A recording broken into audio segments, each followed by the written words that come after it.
Ladies and gentlemen, thank you for standing by. Welcome to Canadian Solar's first quarter 2025 earnings call. My name is Sherry, and I will be your operator for today. At this time, all participants are in a listen-only mode. Later, we will conduct a question-and-answer session. As a reminder, this conference is being recorded for replay purposes. I would now like to turn the call over to Weina, Head of Investor Relations at Canadian Solar. Please go ahead.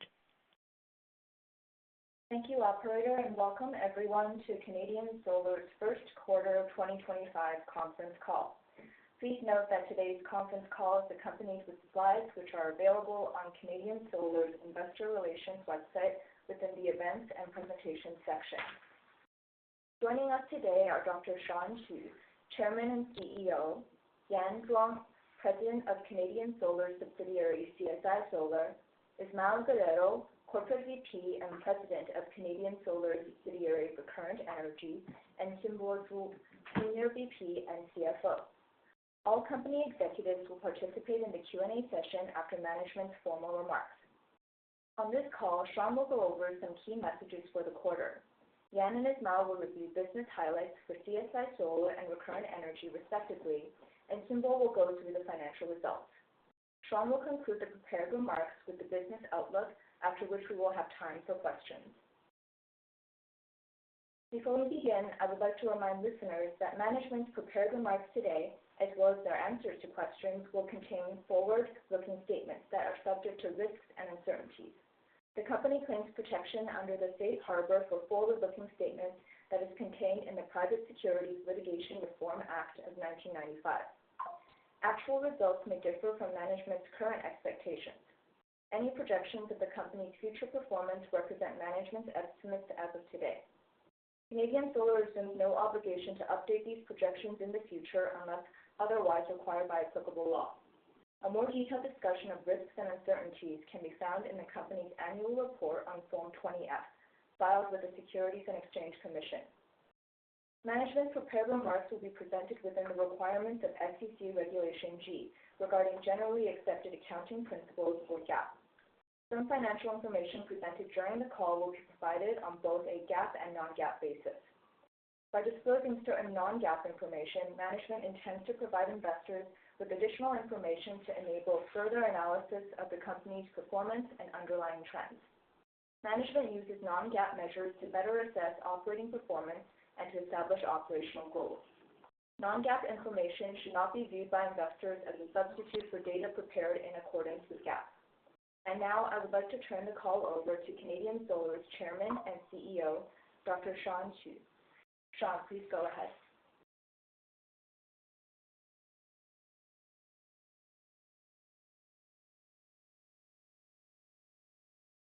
Your line might be muted.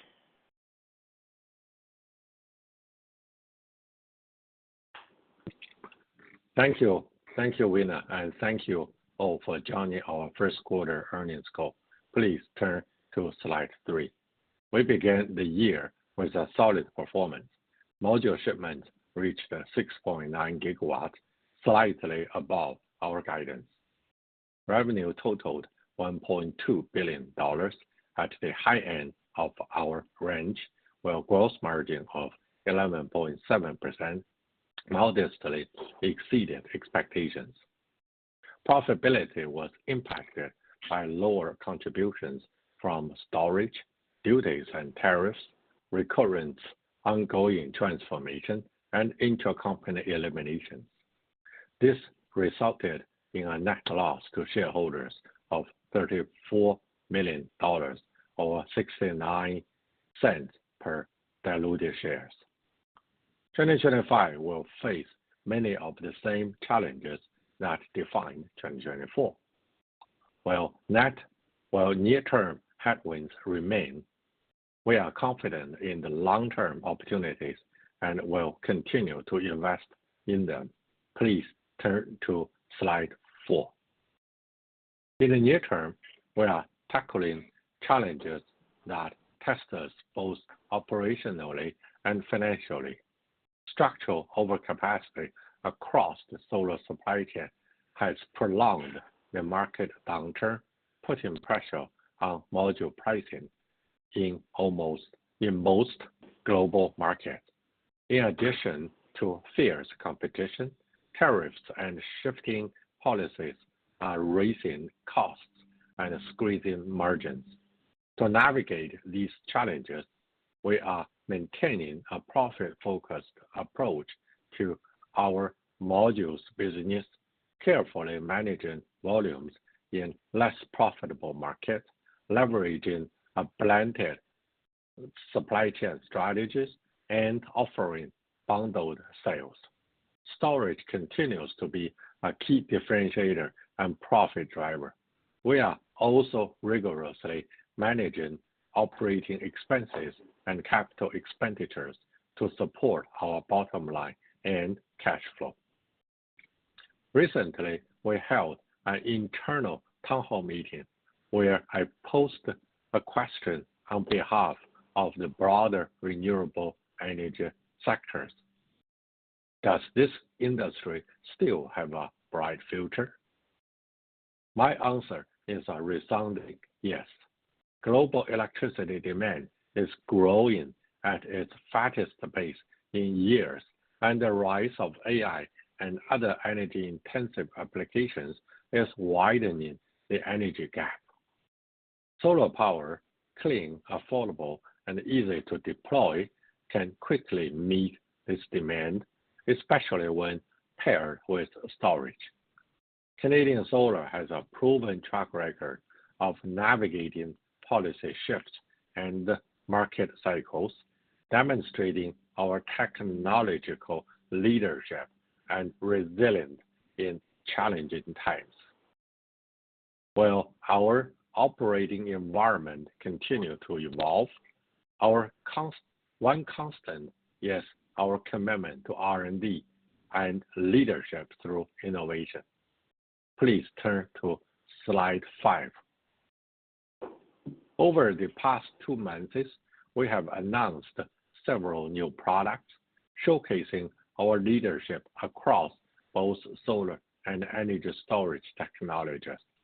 In solar, we completed our first deployment of Canadian Solar's innovative anti-hail technology in Australia. This technology protects solar panels from severe weather, reflecting our dedications to delivering durable, high-performance solutions in even the most demanding environment. We also introduced our new N-type high-power TOPCon Gen 2 modules for utility scale and CNI systems.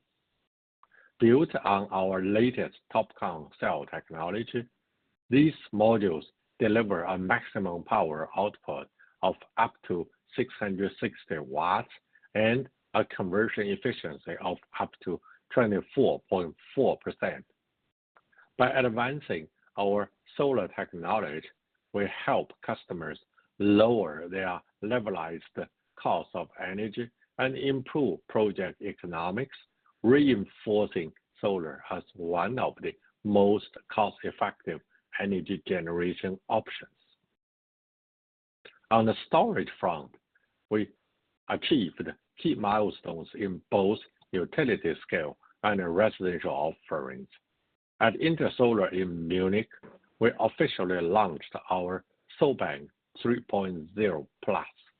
Enhancements to the lithium iron phosphate battery cell manufacturing process elevate its performance beyond the already successful SolBank 3.0. This solution offers a 25-year lifespan, near zero degradation for the first 4 years, and up to 12,000 cycles at 95% round-trip efficiency.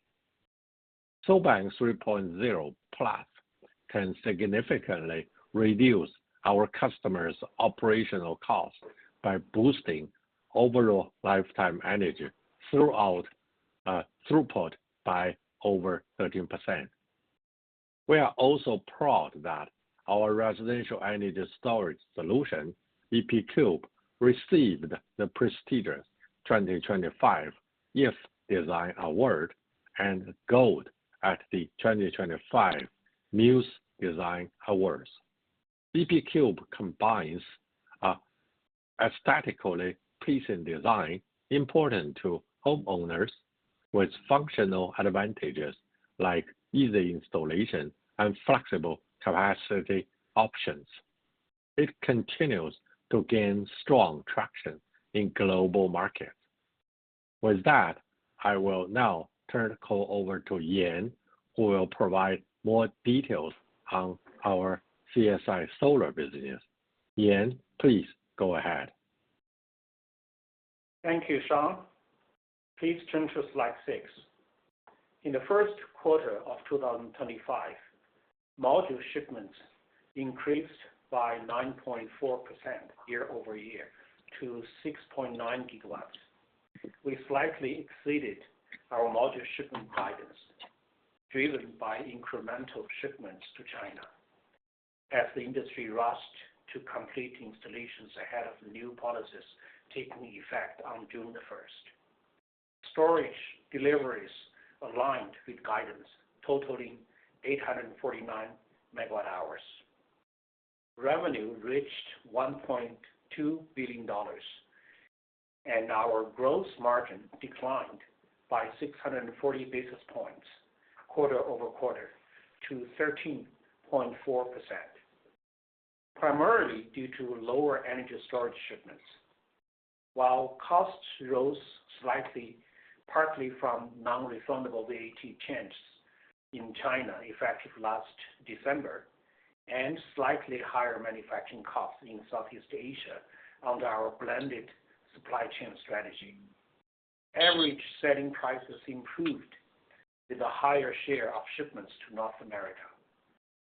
With shipping costs declining sequentially due to softening global shipping rates and our rigorous management of our operating expenses, we achieved operating income of $2 million. Now turning to e-storage, please refer to page 7. In the first quarter, we recognized revenue from 849 megawatt hours of shipped solutions. The softer performance was due to contract timing, and we expect a much stronger second quarter. Understandably, the ongoing U.S.-China tariff negotiations remain top of mind for all stakeholders.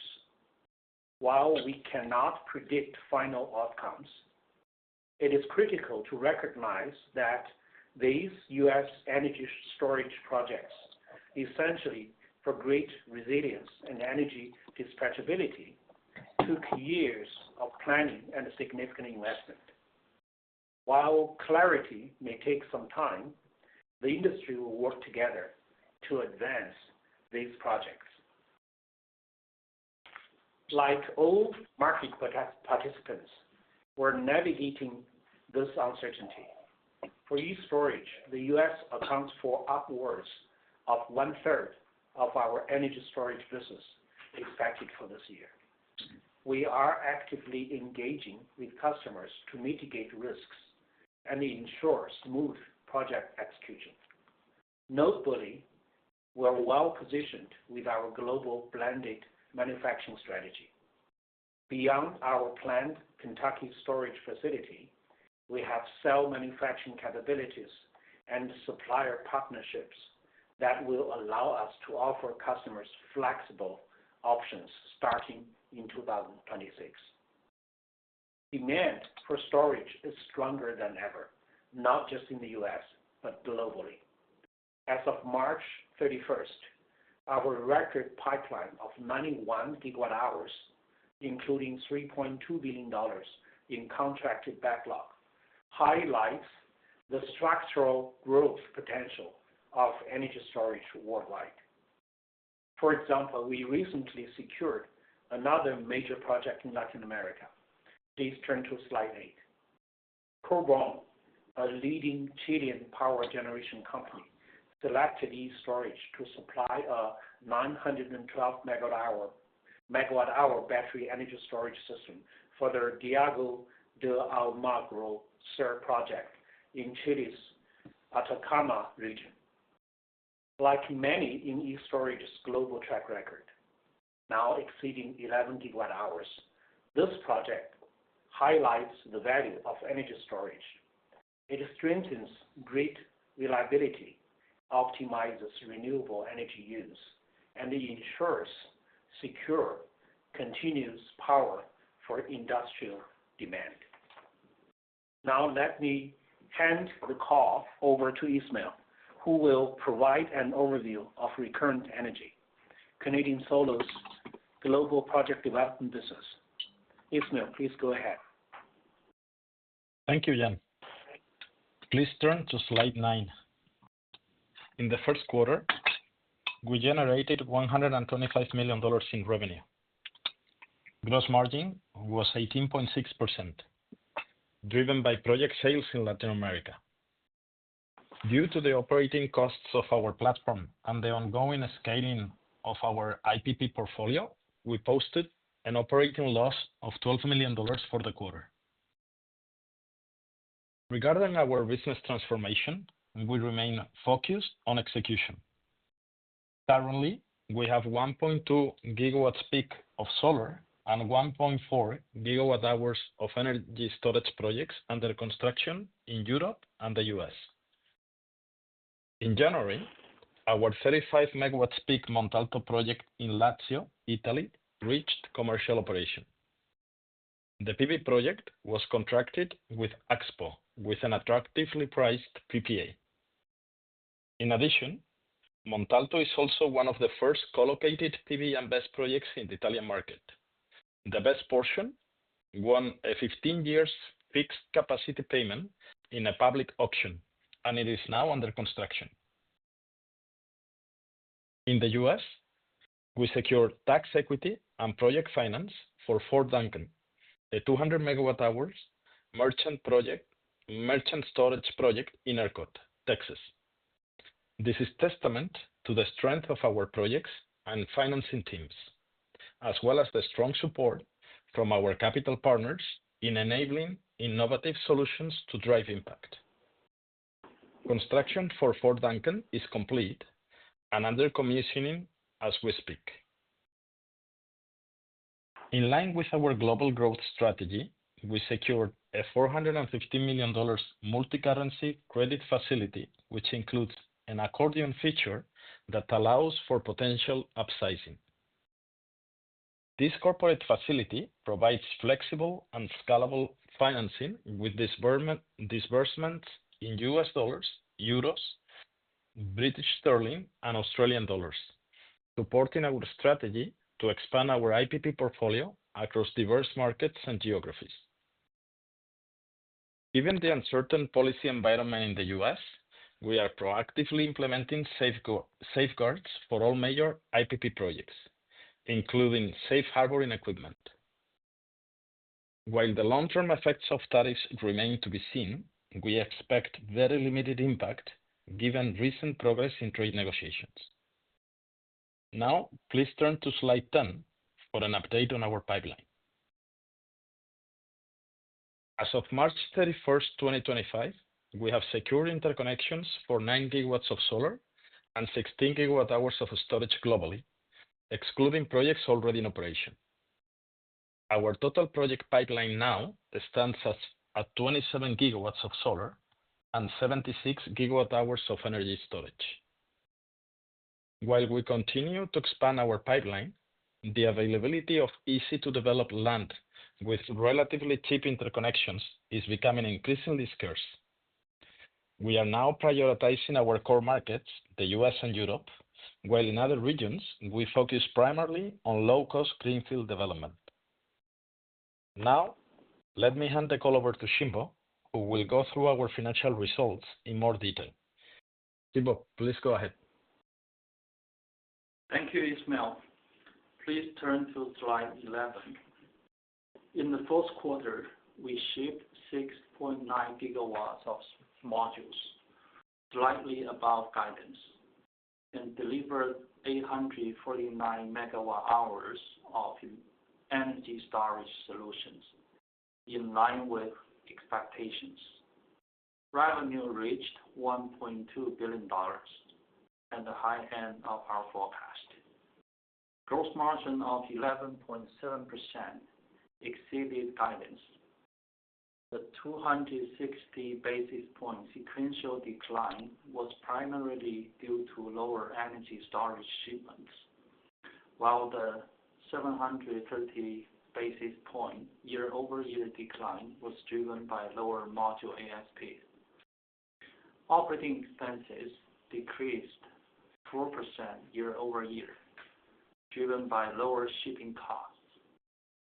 Last quarter's results included non-recurring impairment charges related to certain manufacturing and solar assets, making the year-over-year comparison more reflective of our ongoing operational performance. Net interest expense in the first quarter was $28 million, compared to $9 million in the fourth quarter of 2024 and less than $1 million in the first quarter of 2024.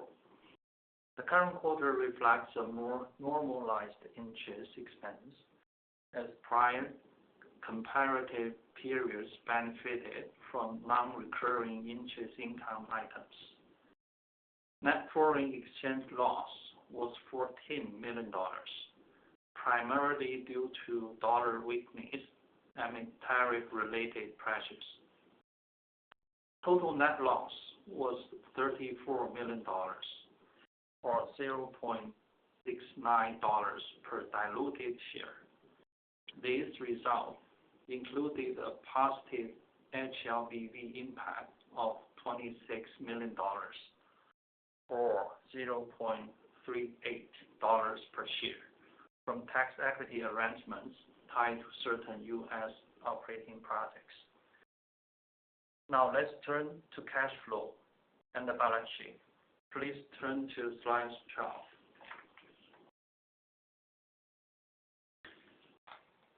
Net cash flow used in operating activities during the first quarter of 2025 was $264 million. This outflow was primarily driven by increased inventories and project assets. Total assets grew to $13.9 billion, driven by investments in project assets and solar power systems, positioning us for longer-term value creation. In the first quarter, we allocated $256 million in capital expenditures, primarily toward U.S. manufacturing initiatives. Our full year 2025 CapEx outlook remains unchanged at around $1.2 billion. We ended the quarter with a cash balance of $2.0 billion and total debt of $5.7 billion, reflecting borrowings for capacity extension, working capital, and the project and operational assets development. Now let me turn the call back to Shawn, who will conclude with our guidance and business outlook. Shawn, please go ahead. Thank you, Xinbo. Please turn to slide 13. For the second quarter of 2025, we anticipate CSI Solar's module shipment will range between 7.5 to 8 gigawatts, including approximately 500 megawatts allocated to our own projects. We also expect to deliver between 2.4 and 2.6 gigawatts of energy storage solutions during this period. We project total second quarter revenue to be in the range of $1.9 to $2.1 billion, with gross margin expected to be between 23 and 25%. The anticipated margin improvement reflects strong energy storage shipment and includes a sizable margin contribution from the deconsolidation of a U.S. project. This deconsolidation would release previously eliminated intra-company gross margin on CSI Solar components installed within the project. We continue to operate in an environment marked by global pricing volatility and evolving policy uncertainty, which limits our margin visibility. Based on our recent assessment of market and geopolitical developments, we are updating our full-year guidance as follows. For the full year of 2025, we update module volume guidance to 25 to 30 gigawatts, including approximately 1 gigawatt to our own projects. For energy storage shipments, we provide conditional guidance between 7 to 9 gigawatt hours, including approximately 1 gigawatt hour allocated to our own projects. The reduced module volumes primarily reflect our strategic reduction of exposure to less profitable markets, while the expected storage adjustments relate to U.S. volumes affected by trade negotiations. As a result of these volume adjustments, we now expect full-year revenue to be between $6.1 and $7.1 billion. With that, I would now like to open the floor for questions. Operator? Thank you. We will now be conducting a question and answer session. If you would like to ask a question, please press star 1 on your telephone keypad. A confirmation tone will indicate your line is in the question queue. You may press star 2 if you would like to remove your question from the queue. And for participants using speaker equipment, it may be necessary to pick up your handset before pressing the star keys.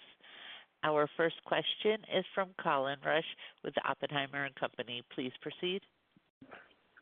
Thanks so much, guys. There's a lot of variables here, and Shawn, obviously, you've gone through a variety of policy shifts. One element that I'd love to get a bit more detail on is around the FEOC provisions that were released in the budget.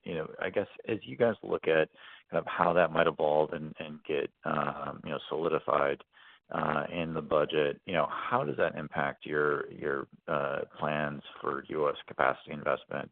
And how should we think about that, some of those elements impacting, the variability in your guidance?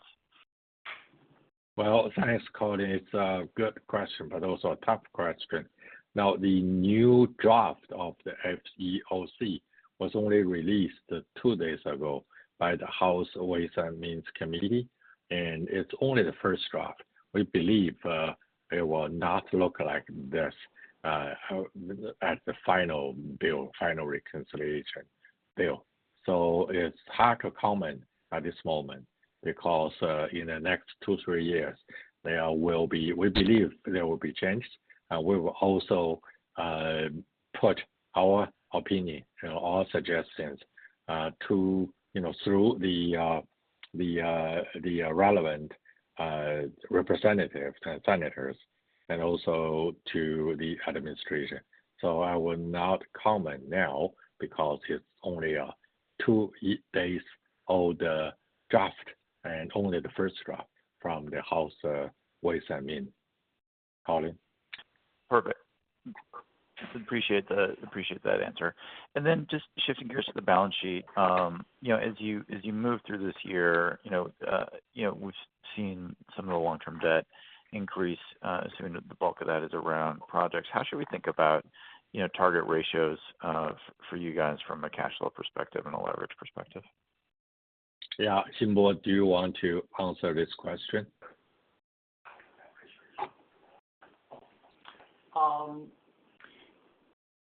From Recurrent perspective, we are still in the transition of from the project developer to a partial IPP, so we are continuing to do projects and at non-recourse debt. So the leverage of Recurrent will increase a little bit. For CSI Solar, we will maintain a similar leverage ratio to balance the growth and our capital structure. Okay, thanks, guys. I'll hop back in queue.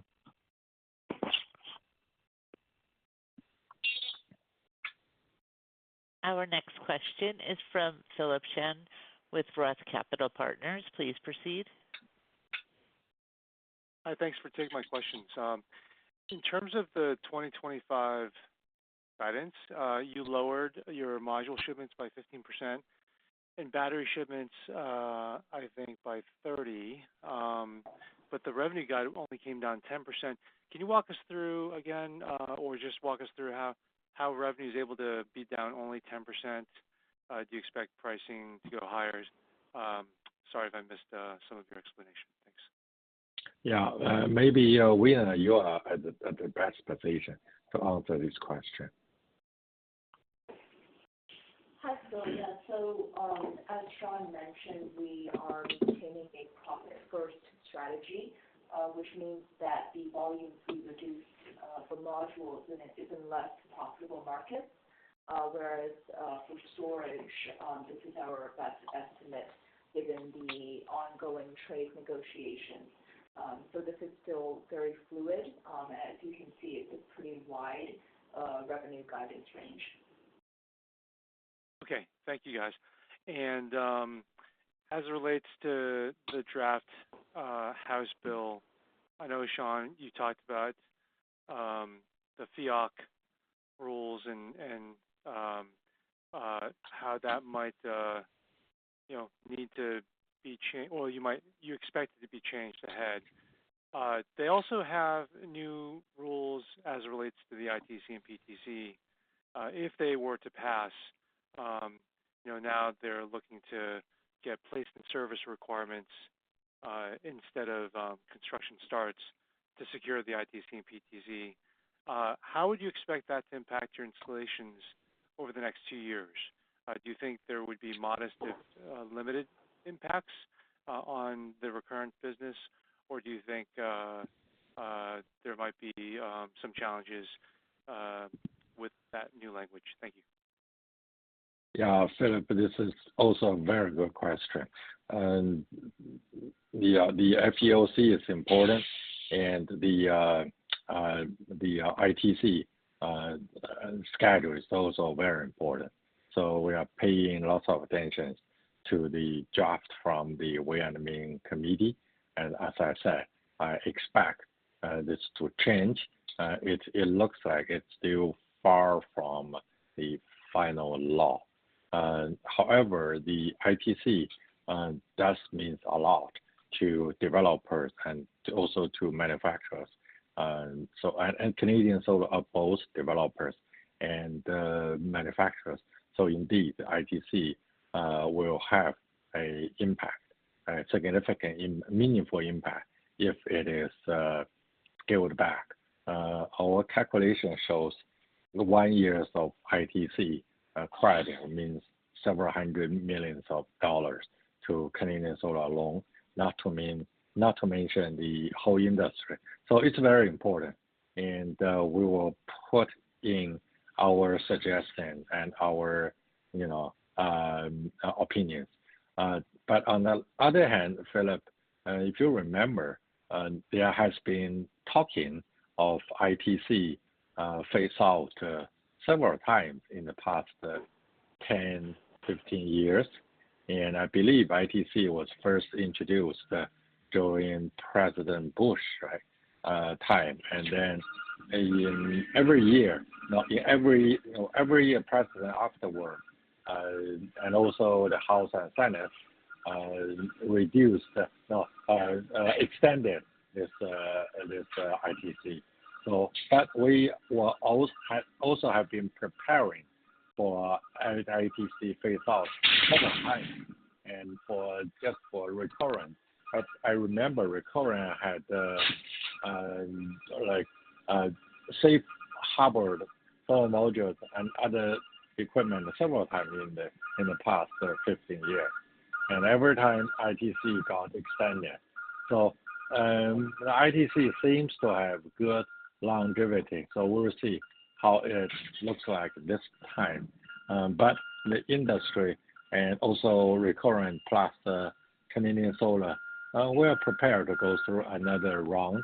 I believe the solar project and energy storage project, the price is very economic these days, and also the electricity demand is high.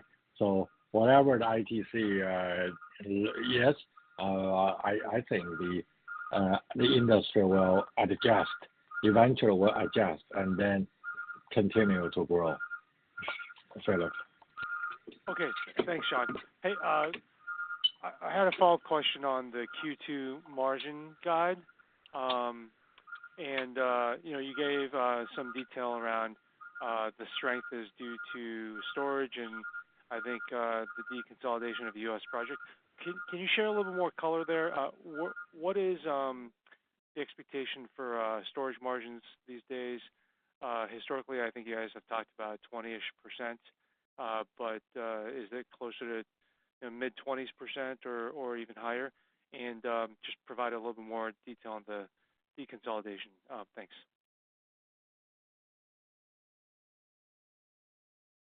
Provide comments on the energy storage and margin, and then Xinbo, you may want to explain the deconsolidation of solar project. Yan? So on the storage side, the Q2 storage shipment happened in Q1, so it was before this tariff war. And so margin-wise, I can only say it's above 20%. It was pretty healthy, and also volume-wise, Q2 is going to be much higher. So the guidance is 2.6 to 2.8, 2.4 to 2.6 gigawatt hour. So it's much higher than Q1. Yeah, let me comment the deconsolidation. We have a storage project with fixed rate toll agreement covering about 80% of the project lifetime. According to accounting standard, when the projects reach COD, the majority of the risks and controls are transferred to the counterpart. So, according to accounting standard, we need to deconsolidate this project from our balance sheet and release the intercompany profit eliminated in earlier quarters. And it's a one-time event contributing about 5 to 6% of gross margin in next quarter. Okay, thank you. And would you expect this strength? What kind of gross margins could we see in Q3 and 4? Thanks. No, we are not guiding this. Okay, appreciate it. Thank you, guys. I'll pass it on. Our next question is from Brian Lee with Goldman Sachs. Please proceed. Hey, guys. This is Tyler Bissett on for Brian. Thanks for taking our questions. So you guys lowered storage volume expectations due to the trade negotiations, and can you provide some details on what sort of tariff assumptions are embedded in your guidance? I know there were some recent negotiations, so just want to confirm what's embedded there. And similarly, you mentioned offering some flexible sourcing capabilities. So can you provide some more details on kind of the pricing differentials of leveraging different sources versus your existing products? Yeah, Yan, do you want to handle this question? The energy storage Sure. Guidance, new guidance. Yeah, I think to the 7 to 9 gigawatt hour actually covered the different uncertainties already. So that is that included the 90 days exemption and also the uncertainties after that. So it can be as low as 7 or as high as 9. So that's our assumption.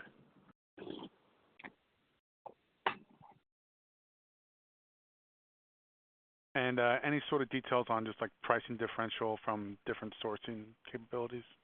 Okay, and actually for the storage contracts, most of the we all have a change of law protection. Some of them are like capped pricing, and the others with shared on tariff. So even with the different uncertainties, I think the 7 to 9 gigawatt hour we continue to have a healthy margin. Yeah, Brian, just add one comment that the sourcing flexibility will only help us in 2026. The sourcing, we are seeing sourcing flexibility with our suppliers start to build and ramp up their capacities outside China. But most of this will only help us in 2026. So 2025, we have to deliver all the storage projects from China. So the impact does have the tariff does have an impact, and because of that, some of customers asked it to push their project deliver to next year. And when we have this non-China battery cell option ready, so that accounts for most of the change on the guidance. Super helpful color, appreciate that. And then you discussed some pull forward of demand in China given some policy changes there. Do you have any sort of expectation for like shipment growth next year in China? Yan, do you want to answer this question? Yeah. The shipment growth in China. Yeah. So, we're still waiting for policy clarification at provincial level, which is the action points, right? So, before that, the investment decisions in China are mostly unheld. However, from our understanding about the market dynamics, we think it will have a few months of adjustment in China, but after that, once we have the policy clarification, it will not be a disaster. The demand will start to pick up. But however, I think second half will be weak. Next year, we don't really know because there's a lot of uncertainty. We're still waiting for the policy clarification. However, we believe the healthy demand for storage is going to come. Because in the past, most of the storage demand in China was kind of mandatory on solar. So, but since this policy change, the policy 133, I think it will be we'll have a free trade market. The trading market will actually bring in a real demand for storage. So we anticipate a healthy growth on high quality storage projects coming up next year. Perfect. Really appreciate the color. Thank you. Thank you. Our next question is from Alan Lau with Jefferies. Please proceed. Thanks for taking my question. A follow-up question on the 6% margin contribution from the consolidation of this project. So I would like to know, there's a fixed rate agreement covering the project life. So based on accounting standard, we will have to record the profit. But would like to know, is it a one-off? Just to confirm, is it a one-off impact on Q2, or like how does it amortize over the time, the quarter? From accounting perspective, yeah, it's a one-off impact on Q2 this year. Okay. Thank you. That's clear. So Q3 onwards, unless you have other projects that are deconsolidated, otherwise this is only one-off on Q2, right? Correct. Thank you. And then next question is also a follow-up on U.S. policies, because there's a lot of turbulence in the past 1 week. would like to check on your view, because the language is actually saying that at least for the next 2 years, if a FEOC is not having the majority stake, then we'll be still able to get 45X. Just to reconfirm, our company, CSIQ, is actually Canadian owned, and also it's, per your understanding, it's not an FEOC, or what do you think about that? Canadian Solar itself is Canadian owned and also traded on Nasdaq. So there are common shareholders from the U.S. Stock market. Now, Canadian Solar holds about 65% of CSI Solar, which is trading on Shanghai Stock Exchange, which is organized under the Chinese corporate law and is trading on Shanghai Stock Exchange. And then CSI Solar invested into the facilities in U.S., including the module factory in Mesquite, also the cell factory in Jeffersonville, Indiana, and a energy storage factory in Shelbyville, Kentucky. So if the current language in the new draft stay as yet, then all these three facilities will be impacted. We'll have to change the ownership structure in order to comply with the new laws. But on the other hand, as you see that CSIQ, which is a Canadian company, still holds 65%, and it's the controlling shareholder for CSI Solar. So I suppose that it will be much easier for us to change the structure, maybe to invite some third-party investors in order to make all three entities complying with the new rules. But I also mentioned when I answered the previous question from Philip Shen that what released by the House Ways and Means Committee 2 days ago was only the first draft. We expect it to go through many changes before it become the law. So there's a question of how fast the reconciliation will go through. Some says July for the August recess, and some says September. So we'll see. We're not expert in how the legislature bodies work. However, we are sending our comment and opinions through our channels, and so I hope the final bill will consider all this. And final bill will, I hope the final bill will truly help to make manufacturing go back to China rather than otherwise. And that's my hope. Let's go back to the U.S. Sorry, Shawn. Yeah, this is about U.S. What I've been talking is about U.S. is about a House Ways and Means draft of the new requirement, and also I answered your question on FEOC. Thank you. So next question is because I saw on a news mentioning Canadian Solar is having actually CSI Solar is having a commitment in Ethiopia.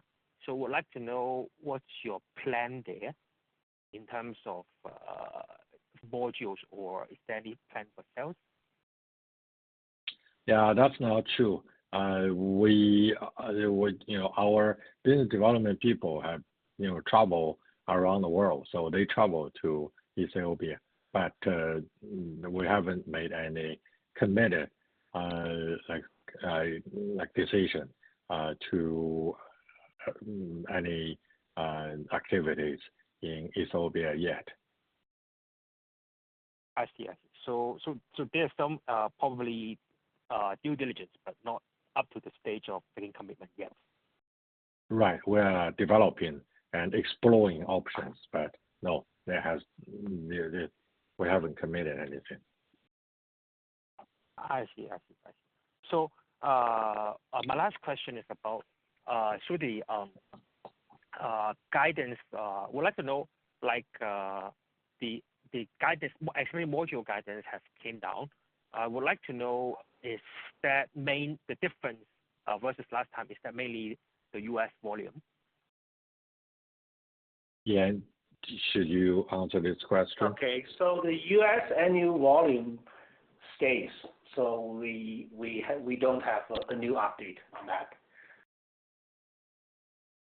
Okay, so yeah, so what Yan means, the shipment to U.S. is pretty much still what we guided before, and this volume reduction reflects the reduction of unprofitable sales to other markets. Understood. That's very clear. I'll pass on. Thanks a lot for taking my questions. Our next question is from Praneeth Satish with Wells Fargo. Please proceed. Thank you. Good morning. Just going back to the FEOC draft legislation, I guess the question here is on your Indiana, Kentucky facilities. Does it make sense to put those on pause? You maintained your CapEx guidance, $1.2 billion, but until you get final clarity on the rules, is there a chance that maybe some of that CapEx comes down, you ship the projects out, or are you confident that the draft language will change with the future revisions, or you see a path here that even if it doesn't change through ownership changes, bringing in third-party investors, that you can comply with the rules? The Jeffersonville in the Indiana factory, as you mentioned, is in the middle of the building construction and also the equipment. We're already shipped in most of the phase one equipment, and those phase one equipment, which is about 2 gigawatt of capacity, solar cell capacity, those equipment stay in a warehouse in Indiana right now, waiting for the building to complete. So I think phase one of about 2 gigawatt. The Jeffersonville facility, we have announced a proposal, a plan to reach 5 gigawatt, and we cut into phase one and phase two. So we are quite conservative when it comes to actually spending money. So at this moment, phase one, as I said, equipment are almost there. So I think we will complete the phase one. Well, and the phase two decision will probably be made in the summer or after summer, the final decision. And so I hope, I think this budget reconciliation will come to a conclusion, final form, either before the summer or after summer. So in a way that we are not spending a lot of money on the Jeffersonville, other than what we already committed. And so the schedule is in parallel with the schedule of this budget reconciliation process. So if somehow, we think the final language will be reasonable, final language about FEOC will be reasonable. And but also, as you said, we are ready to change the capital structure once the policy is clear, the language is clear, the legal explanation is clear. Then we will make our existing capacity to meet with whatever the new language. But we don't want to completely stop. So we are still continuing with design some final detailed design of the factory and also certain civil construction work, because the IRA itself only have a few years of shelf time, right?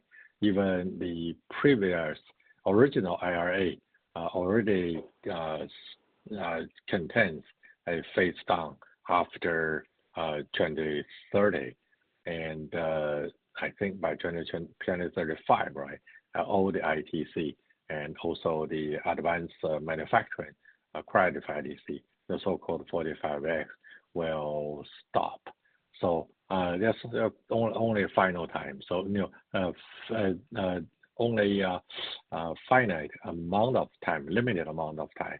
So if we delay too much, the project will become uneconomic. So we'll balance this. We're spending some money to keep the construction and design work going. And however, for most of the equipment, other than what we already shipped in, we will probably only be able to make decision, let's say in August or September. I hope by that time, this budget reconciliation is already completed. Okay, that's helpful. And maybe one more on the recurrent business here. So, at least in the U.S., PPA prices are going up, and we're seeing, on the gas side for CCGT, costs and prices are going up a lot with data center demand. So is that giving you more headroom on the solar and storage side to increase PPA prices and absorb, a lot of the cost increases that we're seeing from all the trade and policy uncertainty? And then are you any more inclined for, long-term ownership of assets versus monetization in the current environment? Yeah, Ismael, this is a question for you. Thank you, Sean. Thanks for the question. We see the market in a similar way as you do. We are experiencing the same things you are referring to. In general, with the capital we have a limited capability to hold a certain amount of projects, and we are continuously assessing every time a project reaches the RTB status whether we should sell it or we should keep it in operation. So how many projects we keep in operation is a decision taken based on the amount of money we have available and the status of the project and which are better to hold and better to sell.